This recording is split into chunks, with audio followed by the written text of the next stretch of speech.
All right, this is section P5. So this is about factoring polynomials.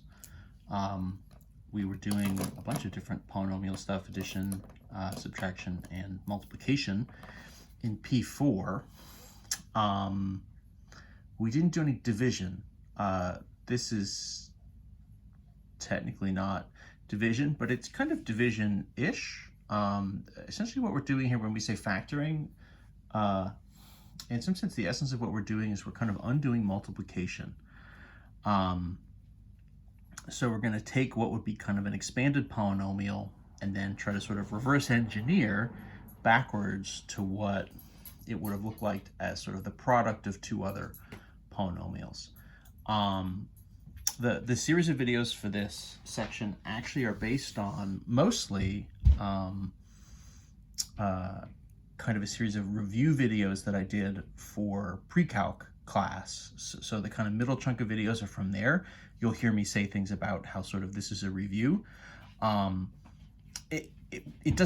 It's essentially the same lesson I would have done anyway, so I'm kind of recycling it just because it seemed like it was all good stuff and there was no reason to waste it and redo it.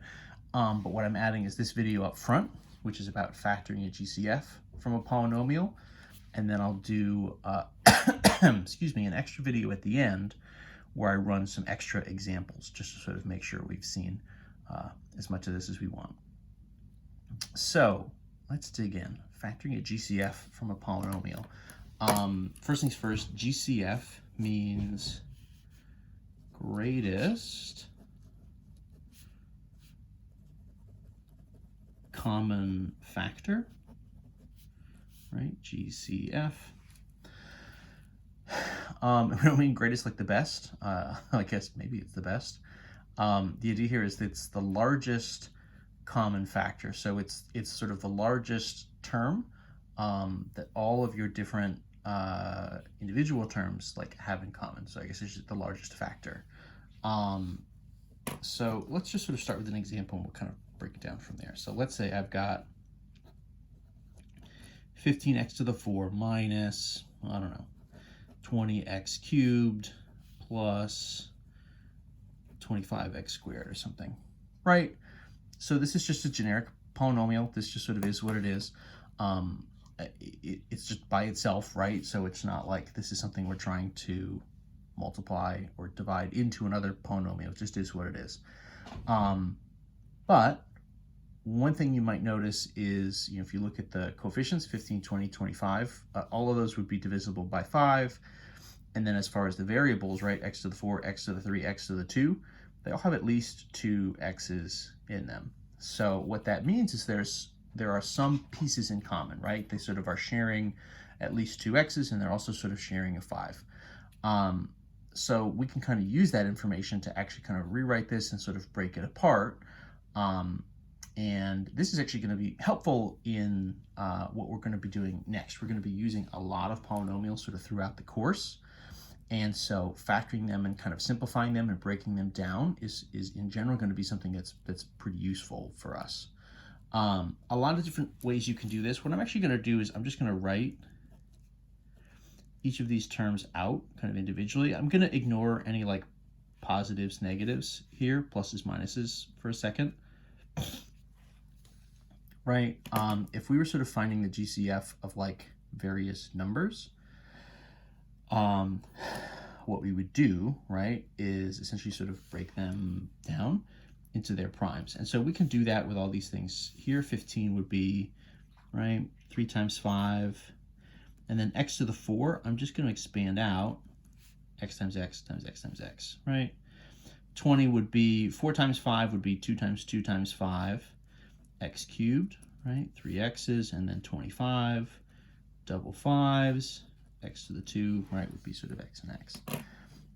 And then the idea here is what I'm going to do is essentially look vertically, and I'm going to kind of circle any of the terms, right, any of these individual factors that all 3 of the terms have in common, right? So I want to sort of build the biggest, the biggest sort of common piece out of all these individual factors. So 5 and 5 and 5, right? Kind of 1, 5 from each. If I look then at sort of what's left over, this is kind of 3 versus 2 times 2 versus 5. There's no more overlap. I would need overlap across all 3 of them. There isn't even any overlap here between any 2 of them, so that must be good. I'll do the same thing with the x's, and so the idea here is I can essentially go 1 for 1, x, and then again. And then in the bottom, I'm essentially out of x's, right? I've kind of run out where I have kind of 1 left over here and 2 left over here. But that's all fine, right? There's no sort of rule that says I have to have a certain number of x's when I do this. What's going to happen is you're going to essentially get in common, right, whatever the lowest power is. So in this case, the lowest power is x to the 2. So I can pull out 2 x's, and I can't do any better than that. What I like to do from here is actually sort of rewrite this. So this would be 5 times x squared. So 5x squared, like, is our GCF, right? The greatest common factor, the stuff that we're sort of separating and factoring out, is that 5x squared. And then what I have left over, I'll kind of mark here in red. So that would be 3 and then x times x. So that would be kind of 3x squared. This would be what? 2 times 2 is 4 times x, 4x, and then this would just be 5 times 5. So you can see then, right, what we're going to do is actually rewrite. And so we're going to sort of rewrite this in a way where we're kind of unmultiplying.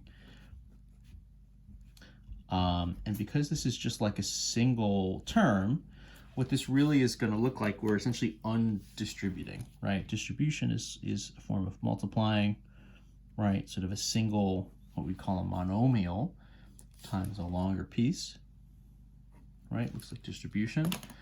So what I'm doing is this is 5x squared sort of taken out of each of these, and I have all my leftovers, and I'm just going to keep all my sort of plus minuses in place, right? So 15 was 5 times 3, right? So that's 3x squared. If I remultiplied, 5 times 3 is 15, x to the 2 and x to the 2 would be x to the 4. I'd be right back where I wanted. 4x is in the middle, and that has a minus, right? Because it was minus 20. Same kind of mental check, right? 5 times 4 is 20, x to the 2, x to the 1 would be x cubed. X cubed is here. And then this is just 5, right? Plus 5 on the end. So my factored version here, right, the kind of best that I can do in this case, or at least as far as just like factoring out a GCF, would be something kind of like this, right?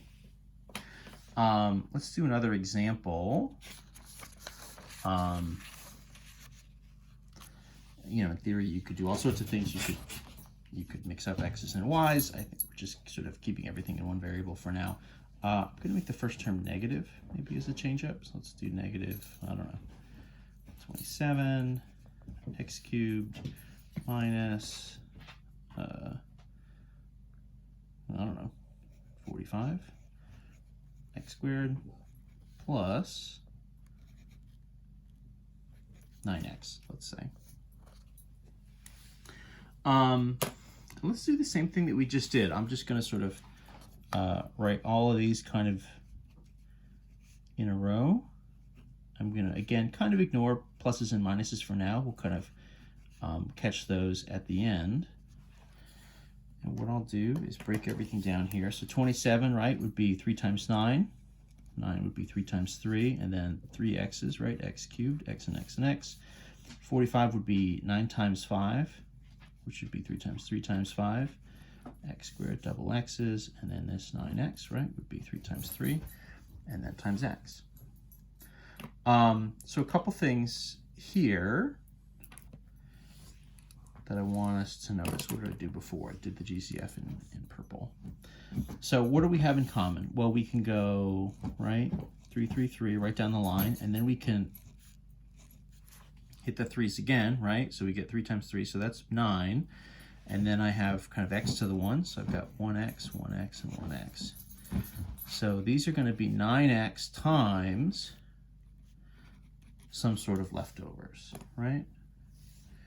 So that's 9x. The leftovers here, right, in the first one would be 3 and then x and x. So that's 3x to the 2, 3x squared.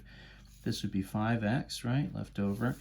And at the bottom, we used everything up. So what would the leftovers be? You might be tempted to say, oh, it's just all gone, so it's 0, but this is multiplication, right? So this would be sort of 9x times 1. So if I have one term that sort of is coming out entirely,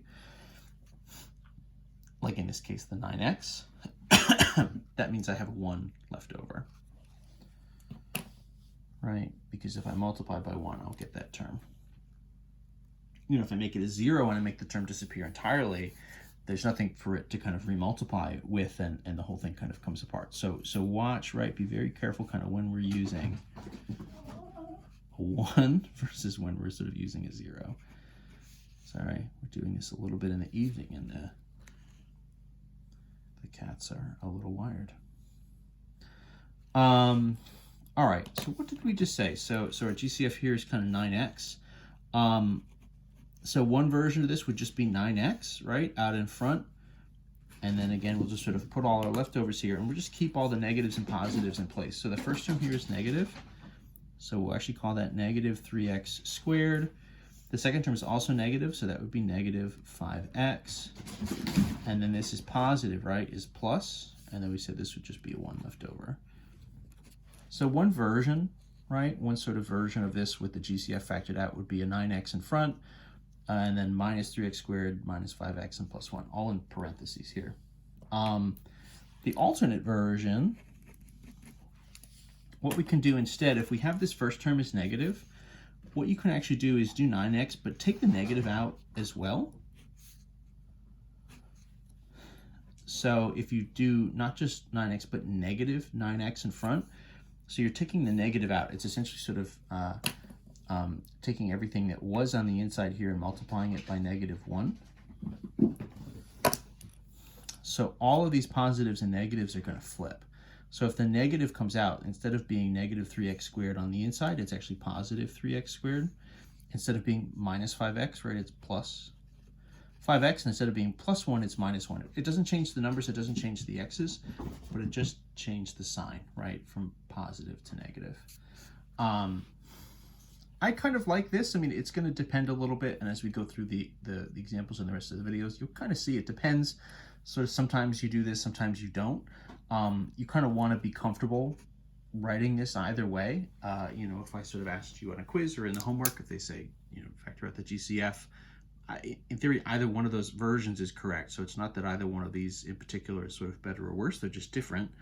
But as we do different sort of more advanced versions of factoring, you'll see sometimes one of these is actually a better fit than another. So just something to keep in mind. Otherwise, I'll wrap this up here, right? So then the next sort of sequence of videos are going to, you know, you'll hear me sort of talk about it as if it's a review, but it really is everything from P5 to sort of from here on out. And then I'll do one last video at the end with some extra examples.